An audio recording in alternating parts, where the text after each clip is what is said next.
Warning. The following film contains mature content and strong language. Viewer discretion is advised.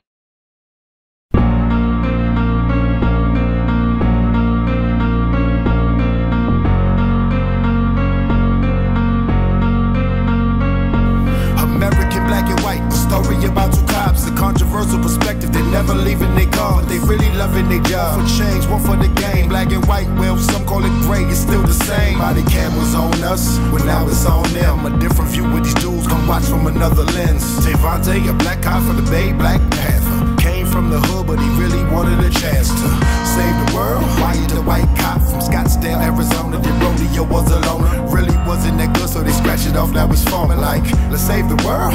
So many things in this world the news be touching on. So many opinions to listen, now who's right or wrong?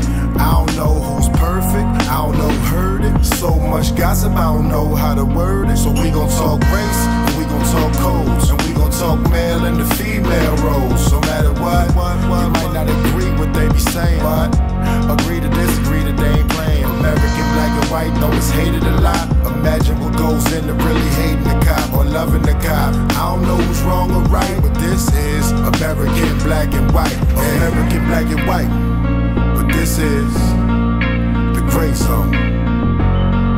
The gray zone. The gray zone.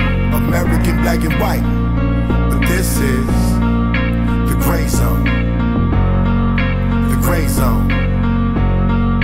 The gray zone. American black and white.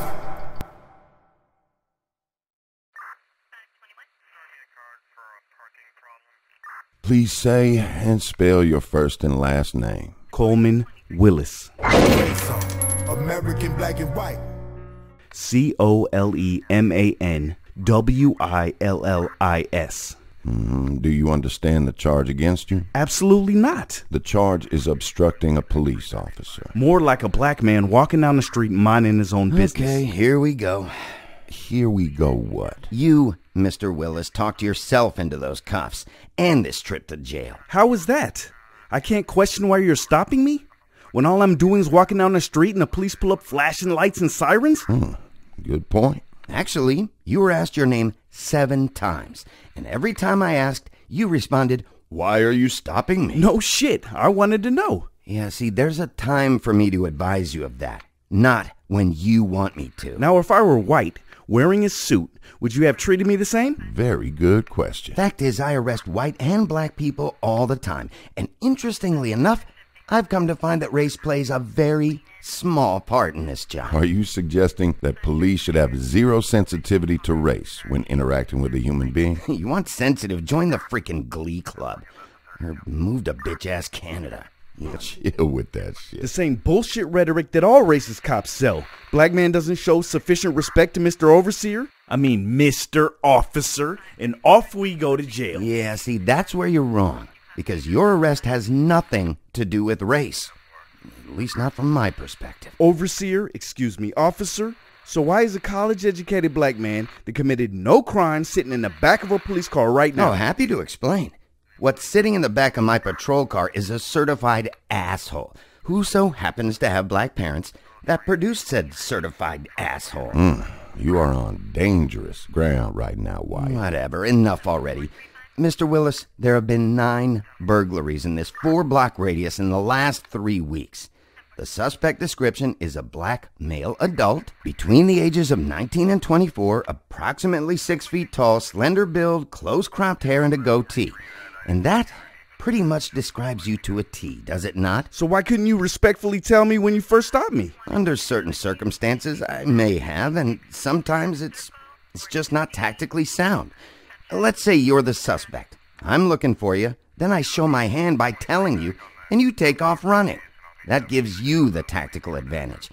And I play to win. So this is basically the stop and frisk, walking while black bullshit. Actually, stop and frisk, or as I call it, a Terry stop, is very constitutionally sound and has no nexus to race.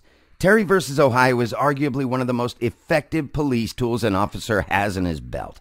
From personal experience, I prevented hundreds of crimes with just that Supreme Court decision alone. I am a college-educated man. It comes off very condescending. You're here trying to school me. Stop and frisk is arbitrarily applied and has been proven to be disproportionately used against black males. Well, then we can apply a similar argument that black males commit a disproportionate amount of crime per capita, yeah? But then we're debating statistics, and I prefer to lay out the law. Stop and frisk, or Terry, is really just simple. If a police officer sees a person that they believe is about to commit a crime, has committed a crime, or is currently committing a crime, they can stop them.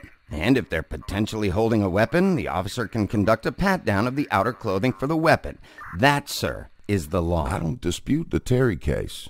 But back to my question about sensitivity, respect, and dignity under the circumstances and understanding that he is a human being. So am I. And today I didn't feel like dealing with this bullshit.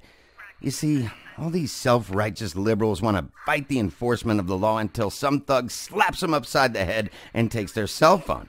And then? Well, understand that we are the professionals, and we are paid to deal with his bullshit. The onus is on the professional to deal with difficult people and difficult situations. If handcuffs are your only tool, well, then you, my friend, are ineffective. Well, technically, I'm using handcuffs in jail. These are the kind of arrests that give power to the movement against the police. Arrest 1 and 2 more appear. So 7 times he repeats his question and he won't identify himself. What, I'm supposed to give him 100, 200 times to comply? Let all the other calls stack while I deal with his attitude? It's not happening, man.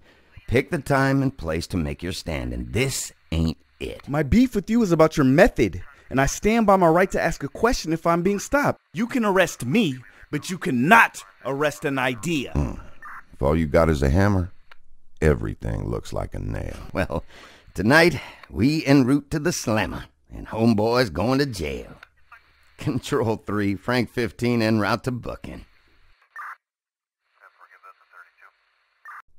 You may beat the charge, but you can't beat the ride.